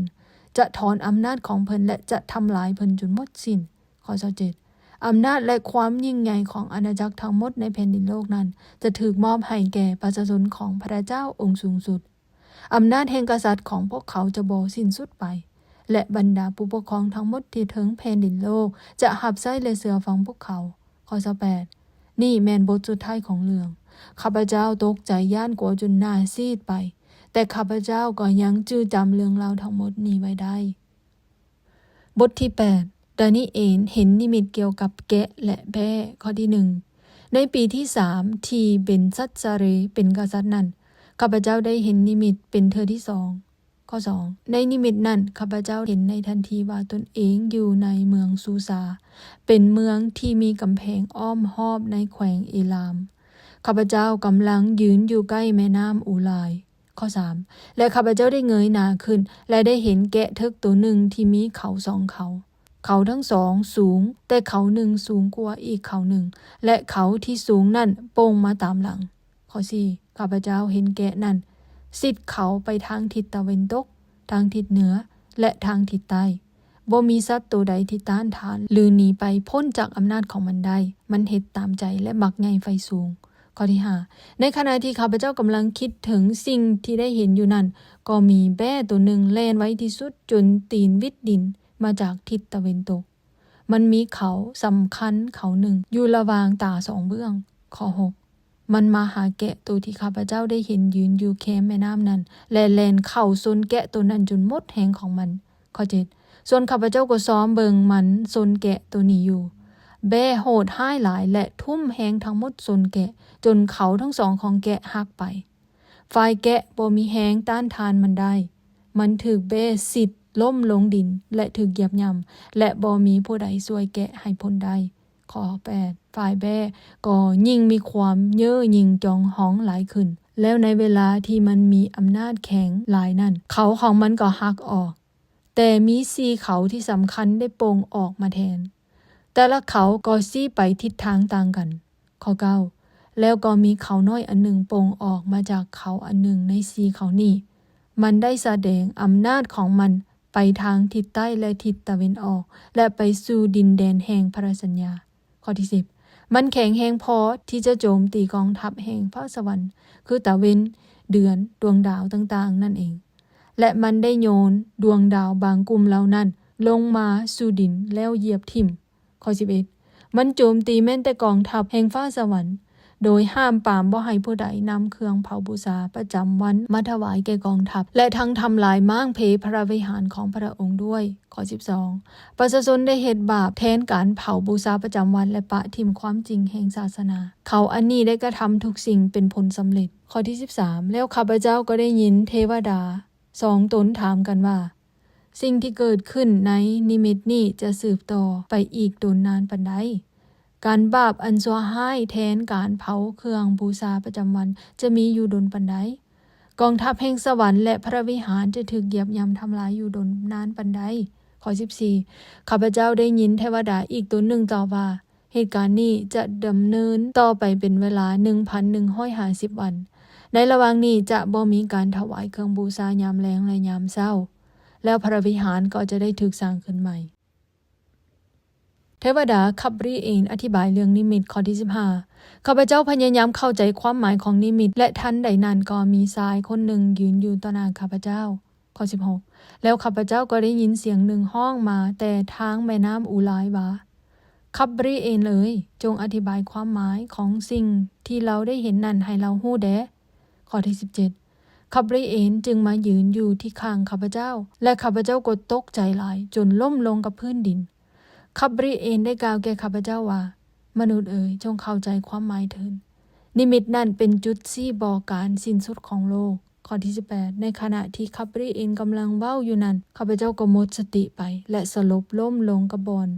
แต่เพิ่นได้โสมข้าพเจ้าลุกยืนขึ้นข้อที่19และกล่าวว่าเฮากำลังจะแสดงผลแห่งความโกรธร้ายของพระเจ้าให้เจ้าเห็นว่าเป็นอย่างใดนิมิตนั่นแม่นเกี่ยวกับเรื่องเวลาแห่งการสิ้นสุดข้อ20ส่วนแกะที่มี2เขาซึ่งเจ้าเห็นนั่นหมายถึงอาณาจักรเมเดียและเปอร์เซียข้อ21ส่วนแบะนั่นหมายถึงอาณาจักรกรีกและเขาสำคัญอยู่ระหว่างตาของมันนั่นหมายถึงกษัตริย์คนทำอิฐข้อ22เขาที่โป่งออกมาแทนเขาทำอิฐที่หักออกนั่นหมายถึงอาณาจักรทั้ง4ที่จะเกิดขึ้นจากชนชาตินั้นแต่จะบ่เข้มแข็งดังอาณาจักรทำอิฐข้อ23เมื่ออาณาจักรเหล่านี้ใกล้จะสิ้นสุดลงความชั่วร้ายจะมีหลายที่สุดจนถูกลงโทษแล้วก็จะมีกษัตริย์หัวดื้อโหดร้ายและซ่อโกงคนหนึ่งปรากฏขึ้นมาข้อ24กษัตริย์องค์นี้จะเข้มแข็งขึ้นแต่บ่แม่นด้วยอำนาจของตนเองเราจะเฮ็ดให้ทุกสิ่งเกิดความพินาศอย่างน่าย่านกลัวและเฮ็ดให้ทุกสิ่งสำเร็จผลเราจะทำลายคนที่มีอำนาจและประชาชนของพระเจ้าข้อ25ย้อนเรามีความฉลาดแกมโกงเราจึงซ่อโกงคนอื่นเราจะอวดตัวขึ้นและทำลายประชาชนอย่างหลวงหลายโดยบ่เตือนให้ฮู้เราจะท้าทายแม้แต่จอมกษัตริย์ผู้ยิ่งใหญ่แต่เราจะถูกทำลายด้วยอำนาจที่บ่ได้มาจากมนุษย์ข้อ26นิมิตแห่งการถวายบูชาทั้งเช้าและแลงที่ได้อธิบายแก่เจ้านี้เป็นความจริงแต่บัดนี้ขอให้เจ้ารักษานิมิตนี้ไว้เป็นความลับเพราะเวลาที่จะเป็นความจริงขึ้นมานั้นก็ยังดนอยู่ข้อที่27ในเวลานั้นข้าพเจ้ากุ้มใจหลายและเจ็บป่วยอยู่เป็นเวลาหลายวันเมื่อไข้ได้แล้วข้าพเจ้าก็ลุกไปปฏิบัติภารกิจที่กษัตริย์ได้มอบหมายให้แต่ข้าพเจ้ายังงึดง้อและบ่เข้าใจในนิมิตนั้น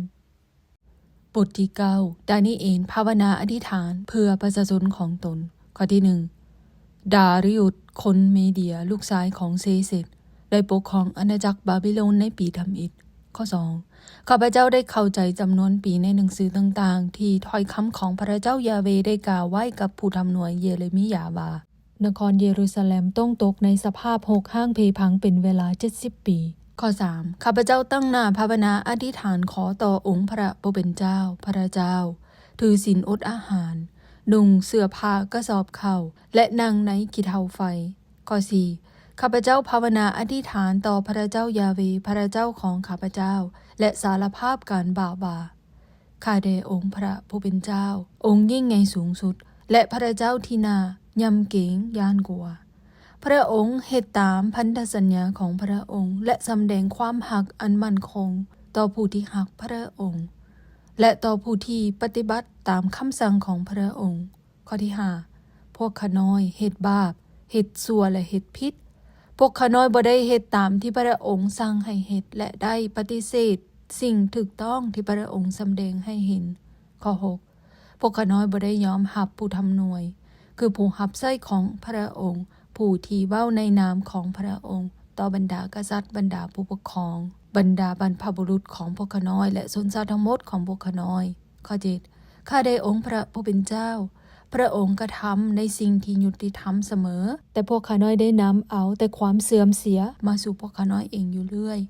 ดังในกรณีที่พวกข้าน้อยทั้งหมดคือผู้ที่อยู่ในแคว้นยูดาห์ในนครเยรูซาเล็มตลอดทั้งชาวอิสราเอลที่พระองค์ได้ให้กระจัดกระจายไปในประเทศใกล้และไกลย้อนพวกเขาบ่สัตย์ซื่อต่อพระองค์ข้อ8ข้าได้พระเจ้ายาเวห์บรรดากษัตริย์พวกผู้ปกครองและพวกบรรพบุรุษของพวกข้าน้อยได้เฮ็ดในสิ่งที่น่าอับอายและเฮ็ดบาปต่อสู่พระองค์ข้อ9องค์พระผู้เป็นเจ้าพระเจ้าของพวกข้าน้อยองค์ทรงเมตตาและให้อภัยแก่พวกข้าน้อยถึงแม้ว่าพวกข้าน้อยได้กบฏต่อสู่พระองค์ก็ตามข้อ10ข้าได้พระเจ้ายาเวห์พระเจ้าของพวกข้าน้อยเมื่อพระองค์บอกให้พวกข้าน้อยเฮ็ดตามกฎระเบียบต่างๆที่พระองค์ได้มอบให้ผ่านทางผู้ทำหน่วยผู้รับใช้ของพระองค์นั้นพวกข้าน้อยบ่ได้ยอมฟังพระองค์11ชาวอิสราเอลทั้งหมดได้เฮ็ดผิดต่อกฎระเบียบต่างๆของพระองค์และบ่ยอมฟังสิ่งที่พระองค์ได้บอกพวกข้าน้อยได้เฮ็ดบาปต่อสู่พระองค์เพราะฉะนั้นพวกข้าน้อยจึงถูกนำมาสู่การสาปแช่งตามที่ได้มีเขียนไว้ในกฎบัญญัติของโมเสสผู้รับใช้ของพระเจ้าข้อ12พระองค์ได้เฮ็ดต่อพวกข้าน้อยและพวกผู้ปกครองตามที่พระองค์ได้กล่าวไว้พระองค์ลงโทษนครเยรูซาเล็มให้แห้งกว่าเมืองใดๆในแผ่นดินโลก13โดยลงโทษพวกข้าน้อยทุกอย่างตามที่ได้มีกล่าวไว้ในกฎบัญญัติของโมเสสข้าได้พระเจ้ายาเวห์พระเจ้าของพวกข้าน้อยเอ๋ยแต่จนบัดนี้พวกข้าน้อยก็ยังบ่ได้พยายามเฮ็ดให้พระองค์พอใจโดยหันหนีจากบาปหรือโดยประพฤติตามความจริงของพระองค์14ดังนั้นพระเจ้ายาเวห์ได้เตรียมที่จะลงโทษพวกข้าน้อยและพระองค์ก็ได้ปฏิบัติตามนั้นเพราะพระเจ้ายาเวห์พระเจ้าของพวกข้าน้อยเฮ็ดในสิ่งที่ถูกต้องเสมอและพวกข้าน้อยก็บ่ได้ยอมฟังพระองค์ข้อ15ข้าได้องค์พระผู้เป็นเจ้าพระเจ้าของพวกข้าน้อยเอ๋ยพระองค์ได้สำแดงฤทธิ์อำนาจของพระองค์ให้เห็นโดยนำเอาประชาชนของพระองค์ออกมาจากประเทศอียิปต์พวกข้าน้อยยังจดจำฤทธิ์อำนาจของพระองค์อยู่พวกข้าน้อยได้เฮ็ดบาปและเฮ็ดผิดข้อ16ข้าได้องค์พระผู้เป็นเจ้าพระองค์ได้ป้องกันพวกข้าน้อยในอดีตฉะนั้นขออย่าโกรธให้นครเยรูซาเล็มอีกต่อไปท้อนนครเยรูซาเล็มเป็นเมืองของพระองค์และเป็นภูเขาศักดิ์สิทธิ์ของพระองค์ประเทศเพื่อนบ้านทั้งหมดต่างก็ได้ดูถูกเหยียดหยามนครเยรูซาเล็มและประชาชนของพระองค์ย้อนบาปของพวกข้าน้อยและการเฮ็ดชั่วของบรรพบุรุษของพวกข้าน้อย17ข้าแต่พระเจ้าของพวกข้าน้อยเอ๋ยบัดนี้ขอโปรดฟังคำภาวนาอธิษฐานขอของผู้รับใช้ของพระองค์และคำทูลขอของเขาได้ท้อนเพราะเห็นแก่องค์พระผู้เป็นเจ้าขอให้พระพักของพระองค์ส่องแสงเหนือพระวิหารของพระองค์ที่หกห้างแล้วนั้นข้อที่18ข้าแต่พระเจ้าของข้าน้อยเอ๋ยโปรดฟังพวกข้าน้อยโปรดเลี้ยวเบิ่งพวกข้าน้อยและโปรดเบิ่งความยากลำบากที่พวกข้าน้อยกำลังประสบอยู่พร้อมทั้งความทุนทุกข์ในเมืองที่หับเอานามพระองค์ด้วยพวกข้าน้อยกำลังภาวนาอธิษฐานหาพระองค์บ่แม่นย้อนพวกข้าน้อยกระทำในสิ่งที่ถูกต้องแต่ย้อนพระองค์มีความเมตตาข้อที่19ข้าแต่องค์พระผู้เป็นเจ้าเอ๋ยโปรดฟังเสียงของพวกข้าน้อยด้วยข้าแต่องค์พระผู้เป็นเจ้าโปรดยกโทษให้พวกข้าน้อยได้ทอนข้าแต่องค์พระผู้เป็นเจ้าขอโปรดรับฟังพวกข้าน้อยและรีบกระทำการเถิด ข้าแด่พระเจ้าของข้าน้อยเอ๋ยขอโปรดอย่าซักซ่าอยู่เลยเพราะว่าเมืองและประชาชนเหล่านี้เป็นที่เอิ้นตามน้ำสื่อของพระองค์คับริเอนอธิบายถ้อยคำของผู้ทำหน่วยข้อที่20ข้าพเจ้าได้สืบต่อกล่าวและภาวนาอธิษฐานโดยสารภาพบาปของข้าพเจ้าและบาปของชาวอิสราเอลประชาชนของข้าพเจ้าและขอห้องต่อหน้าพระเจ้ายาเวห์พระเจ้าของข้าพเจ้าสำหรับภูเขาอันศักดิ์สิทธิ์ของพระเจ้าของข้าพเจ้าข้อ21เมื่อข้าพเจ้ากำลังภาวนาอธิษฐานอยู่นั้นก็มีเทวดาคับริเอนตนที่ข้าพเจ้าได้เห็นในนิมิตเถื่อทำอิฐนั้นเหาะลงมาสู่บอนข้าพเจ้าอยู่พอดีเป็นเวลาถวายเครื่องบูชาในตอนค่ำข้อ22เพิ่นได้อธิบายว่าดานิเอลเอ๋ยเฮามาที่นี่เพื่อสวยเจ้าให้เข้าใจถ้อยคำของผู้ทำหน่วยข้อ23เมื่อเจ้าเริ่มต้นห้องขอต่อพระเจ้าพระองค์ก็ตอบเจ้าพระองค์หักเจ้าดังนั้นเฮาจึงมาอธิบายคำตอบให้เจ้าฮู้วันนี้เฮาจะอธิบายนิมิตนั้นจงตั้งใจฟังให้ดีข้อที่27 7 เทื่อ 70 ปีนั้นแม่นระยะเวลาที่พระเจ้าได้กำหนดให้ประชาชนและเมืองอันศักดิ์สิทธิ์ของเจ้าเลิกเฮ็ดบาปและเลิกเฮ็ดชั่วบาปจะได้รับการอภัยและความยุติธรรมอันถาวรจะปรากฏมีมาเพื่อว่านิมิตและถ้อยคำของผู้ทำหน่วยจะกลายเป็นจริงและเพื่อพระวิหารอันศักดิ์สิทธิ์จะได้ถูกยึดถวายคืนใหม่ให้แก่พระเจ้าข้อที่25อันนี้แม่นสิ่งที่เจ้าต้องรู้และเข้าใจนับตั้งแต่เวลาออกคำสั่งให้สร้างนครเยรูซาเล็มขึ้นใหม่จนถึงพระเจ้าเลือกเอาผู้นำขึ้นมา7 อาทิตย์และ62 อาทิตย์นครเยรูซาเล็มจะถูกสร้างขึ้นใหม่อย่างเข้มแข็งพร้อมด้วยถนนหนทางและป้อมป้องกันเมืองแต่มันจะเป็นเวลาแห่งความลำบากข้อ26ในบ้านปลายของเวลานั้นผู้นำที่พระเจ้าได้เลือกไว้จะถูกฆ่าอย่างบ่ยุติธรรมเมืองและพระวิหารก็จะถูกกองทัพของพวกเจ้านายที่มีอำนาจยิ่งใหญ่คนหนึ่งบุกรุกทำลายเขาสิ้นสุดนี้จะมาเหมือนน้ำไหลท่วมโดยนำเอาศึกสงครามและการทำลายที่พระเจ้าได้จัดเตรียมไว้นั้นมาข้อ27ผู้ปกครองคนนั้นจะมีข้อตกลงอย่างนักแน่นกับคนจำนวนหลายเป็นเวลา7 ปีพอเมื่อ3 ปีครึ่งผ่านไปเราจะสั่งเลิกบ่ให้มีเครื่องเผาบูชาหรือเครื่องบูชาถึงที่สูงสุดของพระวิหารนั้นจะมีสิ่งแปลกประหลาดอันน่าย้านตั้งอยู่และมันจะตั้งอยู่ที่นั่นจนถึงเวลาที่พระเจ้าเฮ็ดให้ผู้ที่ตั้งมันไว้นั้นได้พบจุดจบบทที่10ดานิเอลเห็นนิมิตใกล้แม่น้ำตีกริสข้อที่1ในปีที่3ที่เจ้าไซรัสเป็นกษัตริย์แห่งเปอร์เซียนั้นดานิเอลได้รับถ้อยคำจากพระเจ้าทางนิมิตดานิเอลมีชื่อหนึ่งอีกว่าเบนเตซัตซาเรถ้อยคำนั้นเป็นความจริงแต่เข้าใจยากที่สุดถ้อยคำนี้ได้ถูกอธิบายให้เราฮู้ทางนิมิตข้อที่2ในเวลานั้นข้าพเจ้าไว้ทุกข์อยู่เป็นเวลา3 อาทิตย์ข้อ3ข้าพเจ้าบ่ได้กินอาหารแซ่บหรือสิ้นใดๆบ่ได้ดื่มเหล้าองุ่นหรือบ่ได้หวีผมจนกว่า3 อาทิตย์ได้ผ่านพ้นไปข้อที่4ในวันที่24ของเดือนธับอิฐในปีนั้นข้าพเจ้าได้ยืนอยู่แคมแม่น้ำติกริสข้อที่5ข้าพเจ้าเงยหน้าขึ้นเห็นชายผู้หนึ่งที่นุ่งเครื่องอันสง่างามและคัดสายแอวคำจากอูฟาดข้อที่6ต้นตัวของเพิ่นส่องแสงเป็นประกายเหมือนเพชรหน้าของเพิ่นเป็นแสงเหมือนไฟแขนขาเลื่อมเป็นเงาเหมือนทองสำริดที่คัดสีแล้วและเสียงห้องของเพิ่นดังเหมือนเสียงห้องของประชาชนจำนวนหลายข้อ7ข้าพเจ้าผู้เดียวเท่านั้นที่ได้เห็นนิมิตนี้คนทั้งหลายที่อยู่กับข้าพเจ้าบ่ได้เห็นอย่างเลยแต่พวกเขาย่านกลัวและแล่นหนีไปลี่ข้อ8มีแต่ข้าพเจ้าผู้เดียวเท่านั้นที่อยู่เบิ่งนิมิตอันแปลกประหลาดนี้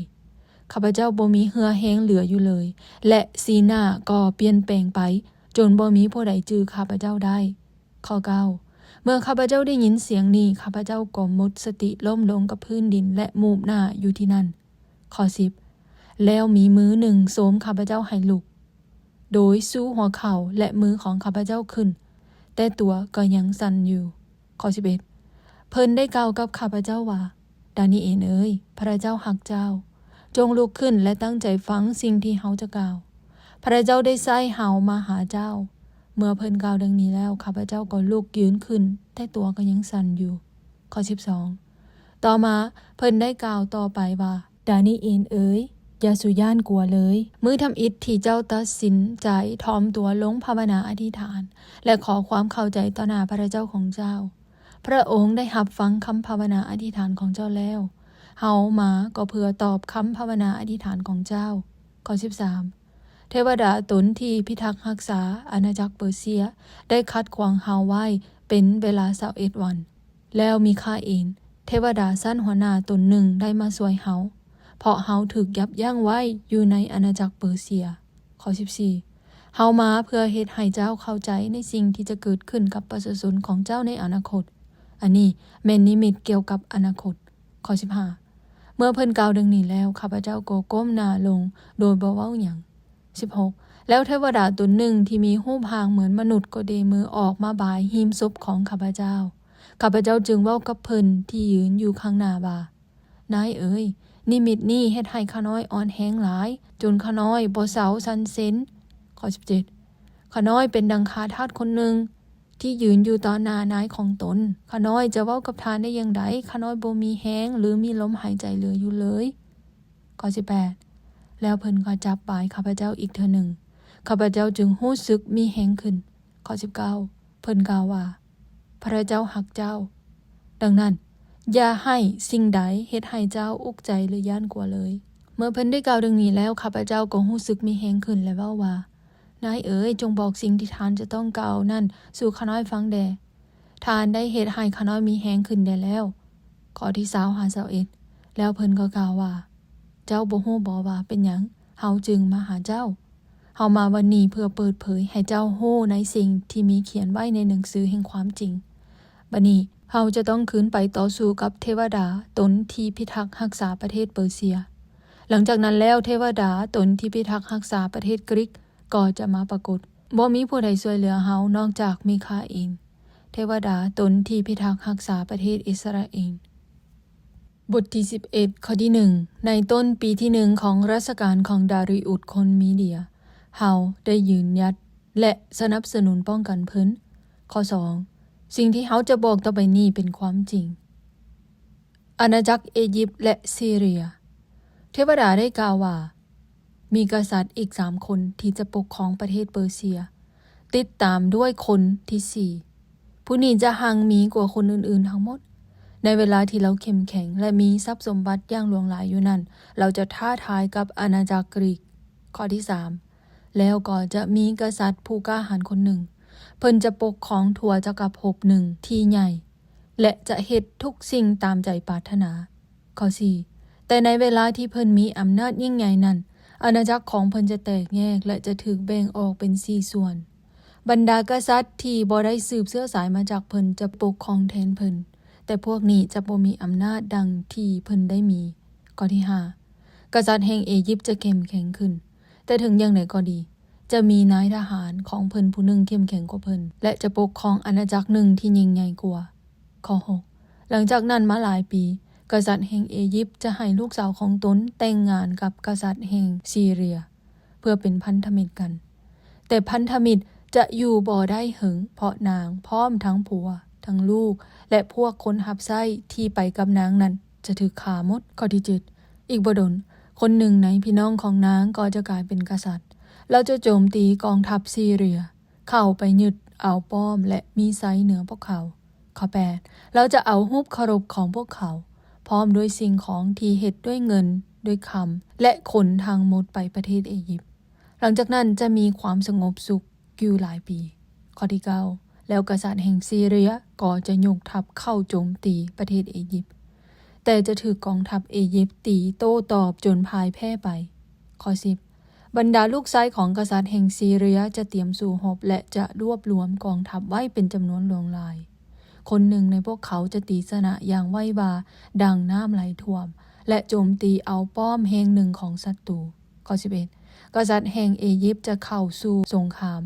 ต่อต้านกษัตริย์แห่งซีเรียด้วยความเครียดแค้นและจะยึดเอากองทัพอันใหญ่โตของเราได้12เพิ่นจะภาคภูมิใจในความมีไสและในการสังหารทหารเป็นจำนวนหลวงหลายแต่เพิ่นจะบ่มีไสเลื่อยไป ข้อ13ฝ่ายกษัตริย์แห่งซีเรียจะกลับคืนไปเพื่อรวบรวมพลหบให้ได้หลายกว่าแต่ก่อนเมื่อเวลาอันเหมาะสมมาถึงแล้วเราพร้อมทั้งกองทัพอันใหญ่โตที่มีอาวุธอย่างดีจะกลับคืนมาอีก14แล้วจะมีหลายคนลุกขึ้นต่อสู้กษัตริย์แห่งอียิปต์ดานิเอลเอ๋ยคนที่แข็งแรงบางคนจากชนชาติของเจ้าจะกบฏย้อนนิมิตที่พวกเขาได้เห็นแต่พวกเขาจะถูกปราบให้พ่ายแพ้ไป15ฉะนั้นกษัตริย์แห่งซีเรียจะปิดล้อมเมืองที่มีป้อมป้องกันแล้วยึดเอาเมืองนั้น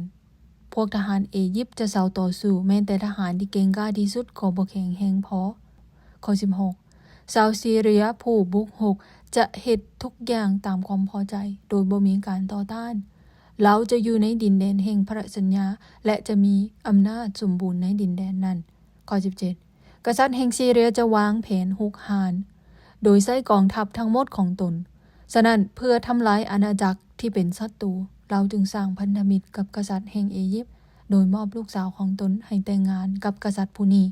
แต่แผนการนี้จะบ่สำเร็จข้อที่18หลังจากนั้นเพิ่นจะโจมตีชนชาติทั้งหลายตามเข็มทะเลและยึดเอาดินแดนได้อย่างหลวงหลายแต่จะมีแม่ทัพสาวต่างประเทศคนหนึ่งปราบเพิ่นลงและกำจัดความทะเยอทะยานของเพิ่นให้หมดสิ้นไปข้อที่19กษัตริย์แห่งซีเรียจะกลับคืนไปเพื่อโจมตีป้อมในประเทศของตนแต่จะพ่ายแพ้และก็จะเป็นเวลาสุดท้ายของเพิ่นข้อ20ต่อจากเพิ่นมาจะมีกษัตริย์อีกองค์หนึ่งกษัตริย์องค์นี้จะส่งนายทหารออกไปข่มเหงประชาชนให้เสียสวยเพื่อเพิ่มรายได้ให้อาณาจักรของตนอีกบ่ดนกษัตริย์องค์นี้ก็จะตายแต่บ่แม่นตายย้อนโทษประหารหรือย้อนสงครามกษัตริย์ซีเรียผู้ใจโหดข้อที่21เทวดาได้อธิบายต่อไปว่ากษัตริย์แห่งซีเรียผู้ต่อไปจะเป็นคนชั่วร้ายผู้บ่มีสิทธิ์ที่จะเป็นกษัตริย์แต่เราจะขึ้นเป็นกษัตริย์อย่างบ่มีผู้ใดคาดคิดโดยใช้กลอุบายยึดครองอำนาจข้อ22ผู้ใดผู้หนึ่งที่ต่อต้านเราจะถูกกวดล้างและถูกกำจัดแม้แต่มหาปโรหิตของพระเจ้าก็ตามข้อ23เราจะล่อลวงเอาชนชาติอื่นๆมาเป็นพันธมิตรถึงแม้นว่าเราได้ปกครองชนชาติน้อยๆเท่านั้นก็ตามแต่เราจะเข้มแข็งขึ้นเรื่อยๆข้อ24เราจะบุกรุกเขตแขวงที่อุดมสมบูรณ์อย่างบ่เตือนและจะเฮ็ดในสิ่งที่เสื้อสายของตนบ่เคยเฮ็ดมาก่อนแล้วเราก็จะแบ่งปันทรัพย์สิ่งของที่ยึดมาได้ในสงครามให้พรรคพวกของตนเราจะวางแผนโจมตีป้อมต่างๆแต่จะเฮ็ดต่อไปบ่ได้นานข้อ25เราจะยกกองทหารจำนวนหลายไปโจมตีกษัตริย์แห่งอียิปต์อย่างกล้าหาญฝ่ายกษัตริย์แห่งอียิปต์ก็จะเตรียมสู่รบคืนคือสู่รบกองทัพใหญ่ที่มีอำนาจที่สุดแต่เราจะเฮ็ดไปบ่สำเร็จย้อนถูกหลอกลวงข้อ26ขณะที่ปรึกษาคนใกล้ชิดของเราจะทำลายเราพวกทหารหลายคนของเราจะถูกฆ่ากองทัพจะถูกกำจัดให้หมดสิ้นไปข้อ27แล้วกษัตริย์ทั้งสองคนนี้ก็จะนั่งกินข้าวร่วมโต๊ะเดียวกันแต่พฤติการของทั้งสองจะเป็นไปในทางซัวซ่าพวกเขาจะเว้าตัวต่อกันและกันต่างฝ่ายต่างก็จะบ่ได้อันใดตามที่หวังไว้เพราะว่าเวลาอันเหมาะสมยังบ่มาถึงข้อ28กษัตริย์แห่งซีเรียจะกลับคืนเมืองบ้านเมืองของตนพร้อมด้วยสิ่งของที่ตนยึดได้ทั้งหมดตั้งใจที่จะทำลายพันธสัญญาแห่งภัยพลของพระเจ้าแล้วจะเฮ็ดตามใจแล้วคืนไปสู่ดินแดนของตนข้อ29ภายรุ่นมาเราจะบุกรุกอียิปต์อีกคราวนี้ทุกสิ่งก็จะบ่เป็นดังแต่ก่อนข้อ30ชาวโรมจะมาทางเหือและคัดขวางเราไว้และเราจะย่านกลัว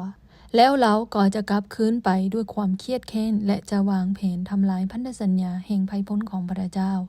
เราจะเฮ็ดตามคำแนะนำของพวกที่ปะทิ่มพันธสัญญาข้อ31ทหารบางคนของเราจะเฮ็ดให้พระวิหารเสียความศักดิ์สิทธิ์พวกเขาจะให้เลิกการเผาบูชาประจำวันและตั้งสิ่งแปลกประหลาดอันน่าย้านขึ้น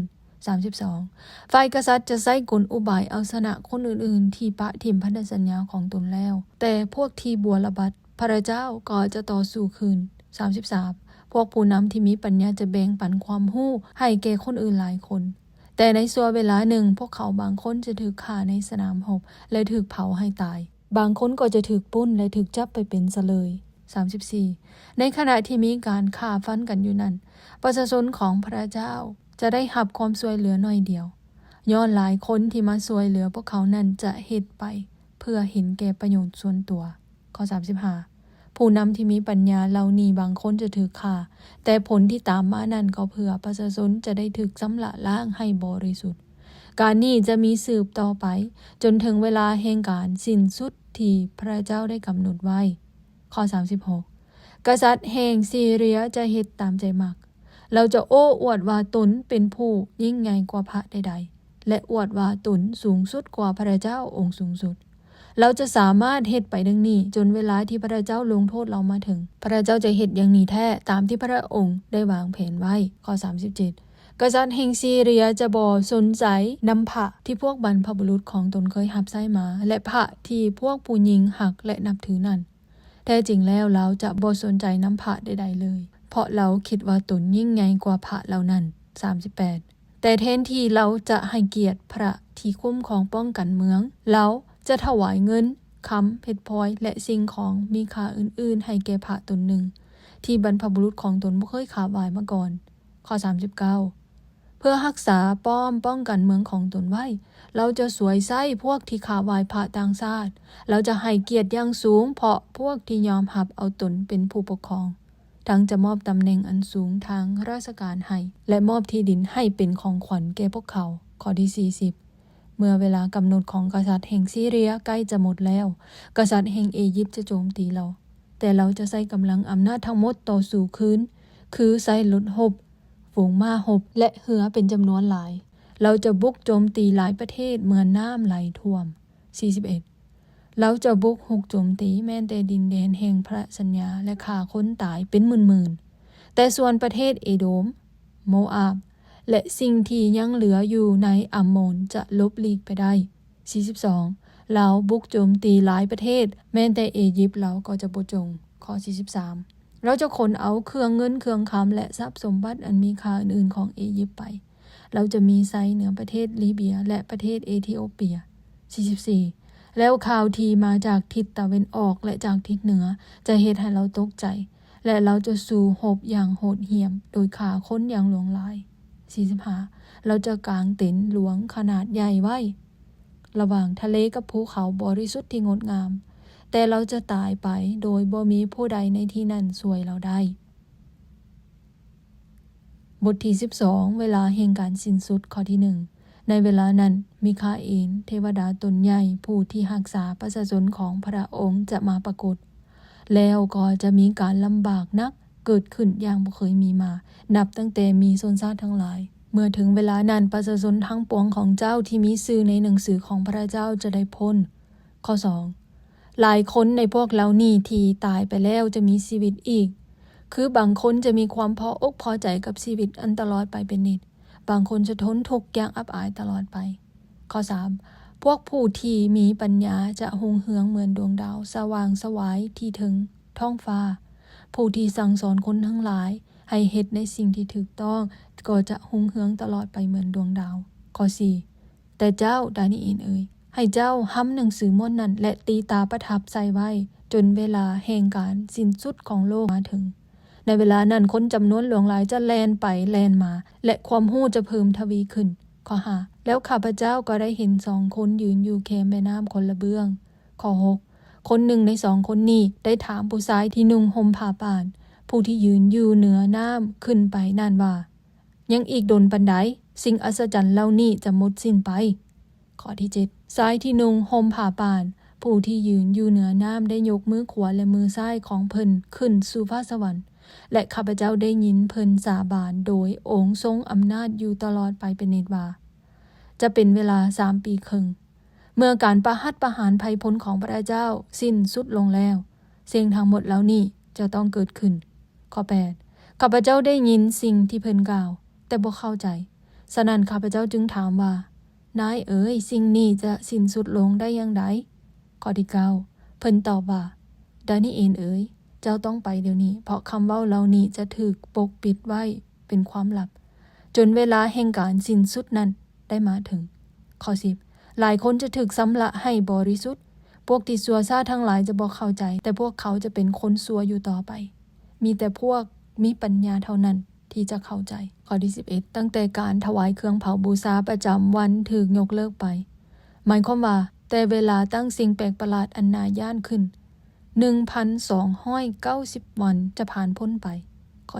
12ผู้ที่ยังตั้งมั่นคงอยู่ในความเสื่อเป็นเวลา 1,335 วันก็เป็นสุขข้อ13ดานิเอลเอ๋ยเจ้าจงสัตย์ซื่อต่อไปจนถึงที่สุดแล้วเจ้าก็จะตายไปแต่เจ้าจะลุกขึ้นมาเพื่อรับเอาบำเหน็จของเจ้าในเวลาสิ้นสุดโลก